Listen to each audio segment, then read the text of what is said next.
This is love, this is love. Guys, si Beyonce nasa mundo na natin, nasa mundo ng taong marunong magmahal.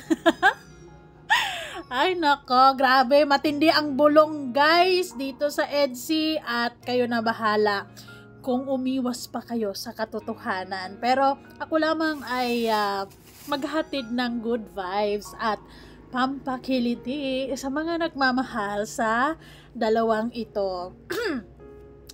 Hi, wow life, another video, another share guys, another POV. So ngayon guys, magbibigay tayo ng point of view dito sa dalawang sigurado ako nagmamahalan na talaga guys. Syempre, bago ang lahat, don't forget to support and subscribe Kuya Val Santos Matubang, Ate Edna Vlog, Kalingap Rab at sa lahat ng Team Kalingap. Syempre guys, salamat sa support at pagmamahal nyo sa aming mga Kalingap reactors. At kung gusto mong subukan ang aming sabon, for only 55 pesos guys, message me sa aking FB, Miss M's Life. Hindi na kayo magsisisi nito guys dahil 10 times whitening and very proven and tested na to ng maraming users natin sa ating Wow Life soap. Now, pag-uusapan natin ang dalawa. Ano ba ang katotohanan talaga? Dahil maraming usap-usapan na dahil nga masama ang pakiramdam ni Kalingap Ido a day before birthday ni Joy. So, marami tayong mga iniisip na baka hindi makapunta ang dalawa. It's because there is a valid reason dahil masama ang pakiramdam niya. Pero nagulat tayo na humabol ang dalawa. Tapos ang kwento, ang kwento na nalalaman natin, tulad ng sinasabi ni Ate Wilma Ferrer. Shout out sa'yo Ate Wilma ha. Actually, maraming comment na ganito, pero ang napili kong comment, ang napili nating comment ngayon na medyo susuwayin lang natin ng very light dahil si Isla Bonita, meron siyang bulong na this is it. Ito talaga yung totoo. Di bali na kung anumang bulong yan. Basta ang malaga naman sa akin is magkasama sila sa pagkakataon na yun. At masayang-masaya talaga sila. Magkasamang dumating. Magkasamang umuwi. And the rest is history. Anyways, ang sarap lang kasi pag-usapan ng dalawa na to dahil mararamdaman mo talaga yung pagmamahal. Kasi believe din ako kay Beyonce dahil ngayon ay hindi na talaga niya tinatago ang kanyang nararamdaman. Well, wala namang rason para itago, 'di ba? Parehas naman na sila na single and parehas naman silang responsable at alam naman siguro nila or alam nila yung limitasyon. So, pwede nilang i-enjoy ang pagmamahal. Anyways, sabi nga ni Ate Wilma, Miss M's Life, sinundo ni Kalingap Ido si Beyonce at sinamahan sa doktor tapos saka sila pumunta sa birthday ni Joy. Sa live po ni Dr. Love, nakausap niya si Mama Hansel. Tinanong si Beyonce kung nasaan. Ang sabi ng mama niya, sinundo ng Papa Loves niya. Miss M's Life, nakakakilig, di ba? Himatayin ako talaga. Okay, wag kang mahimatay dyan na Wilma. Kalma lang. Pagka inom ka ng tubig, inom. Pero, may sagot ako dyan na Wilma. Kasi ang sabi naman ni Ate Isla Bonita, nako, grabe. Masasabi ko talaga kay Beyonce, good girl.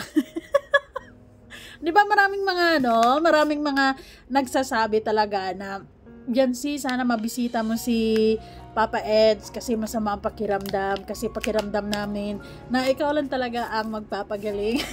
Daig pa yung kala mo si Beyonce talagang no? Pero anyways, a part of it is, di ba? So dito, may matinding bulong.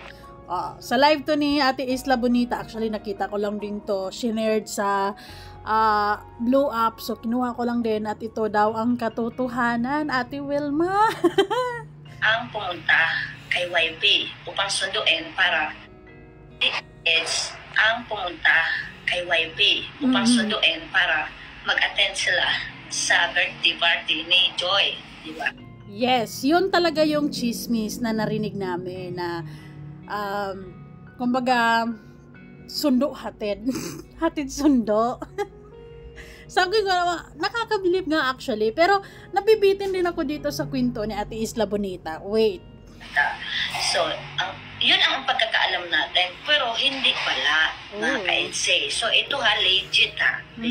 Ito yung legit. Ito yung sinabi, nag-usap kasi si Beyonce at si J-Boy. Kasi naitanong ni Beyonce, sabi ni Beyonce, Kuya JP, sabi ni Beyonce, kay JP, pumunta ako kay Papa Eds. Sabi ni Bibibian, no, pumunta siya. Sa oras ng alas 5, nagpunta si Beyonce kay Ido para dalawin niya sa bahay mismo ni Papa Eds. So, ang nangyari doon sa pagdalaw ni Beyonce, mga ka-EDSA, mga ka-EDSA niyan, tayo lahat. Ang nangyari, naligaw si Beyonce kung saan ang bahay ni Papa Eds. Ano ba yan, Beyonce?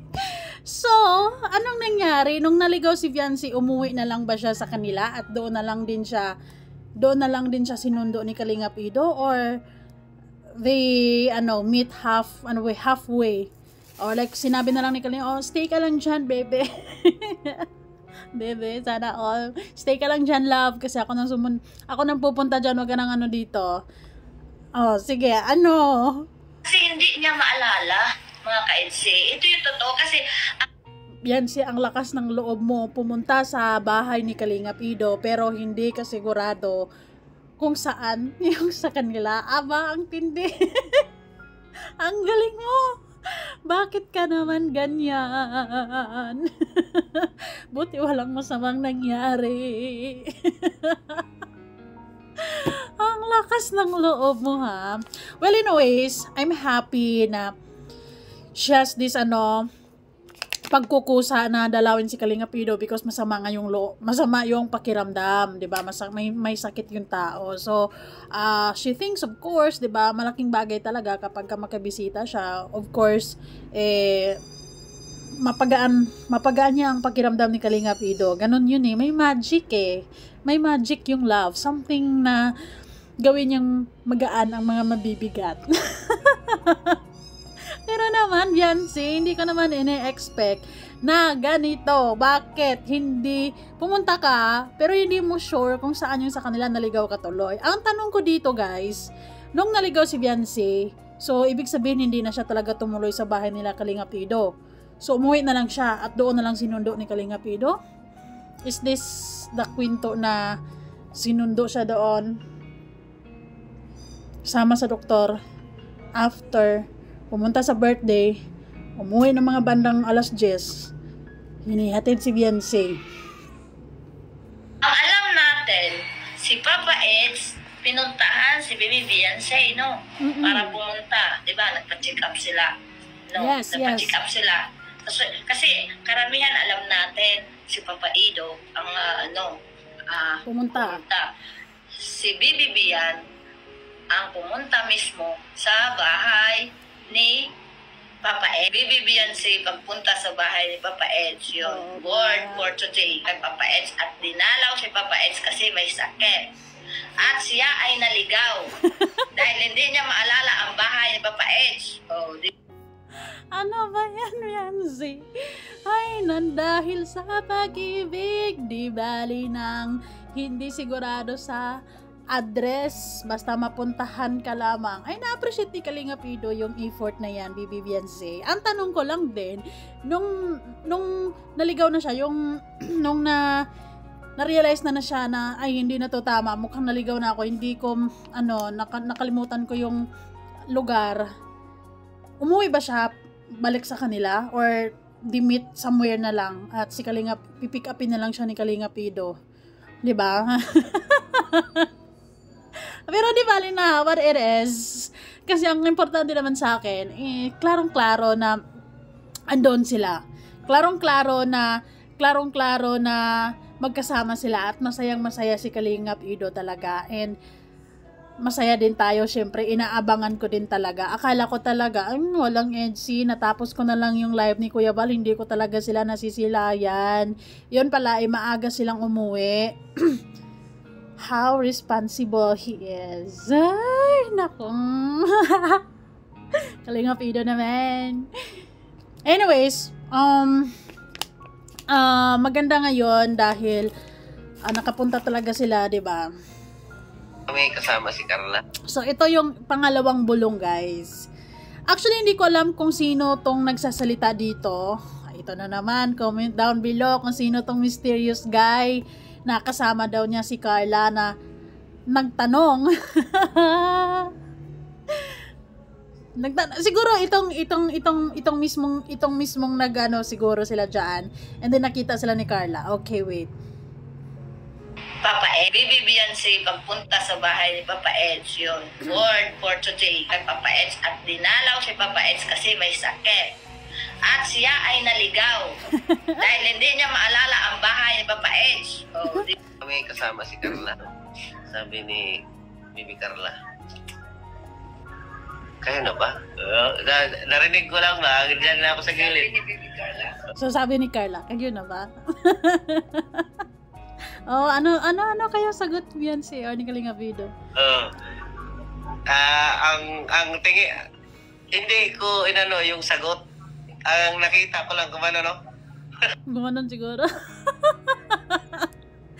Syempre, nagsasalita lang naman siya.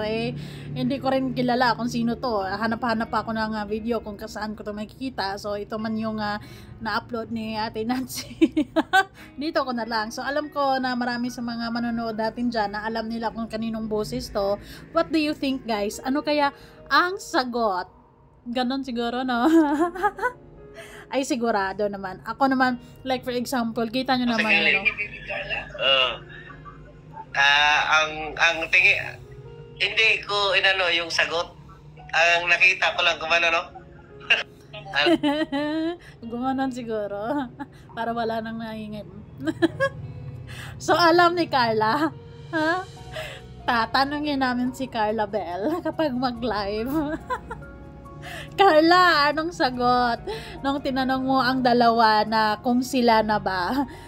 Ay, grabe. But anyways, for me, ang sarap lang sa feeling na they're getting real and hindi sila, kumbaga, pinapakita nila yung kung ano mang meron sila ngayon. And I love it.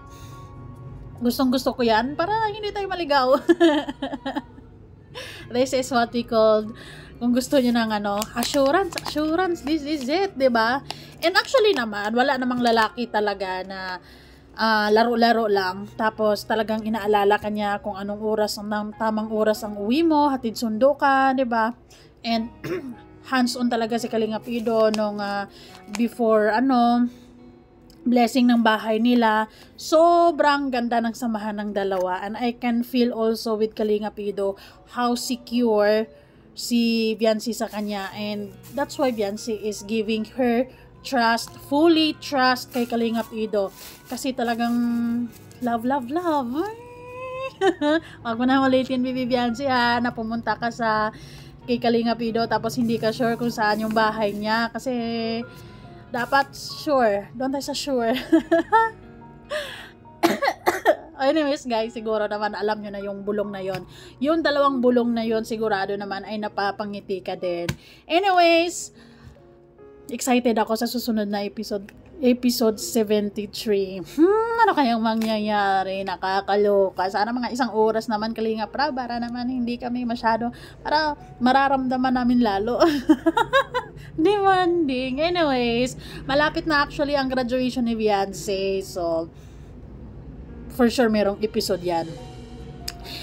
Ayun lamang, guys. Maraming salamat. And basta, ramdam na ramdam ko yung kilig, pagmamahal ni Beyonce kay Kalingap Ido, as well as si Kalingap Ido with Beyonce. They are secure para sa isa't isa. Para sila sa isa't isa, guys. This is what we call destiny. Ay, nako. Ano ba pasabog mo? Baka may pasabog si Kalingap. Will you be my girl? Sa 18 pa yun. Huwag kayong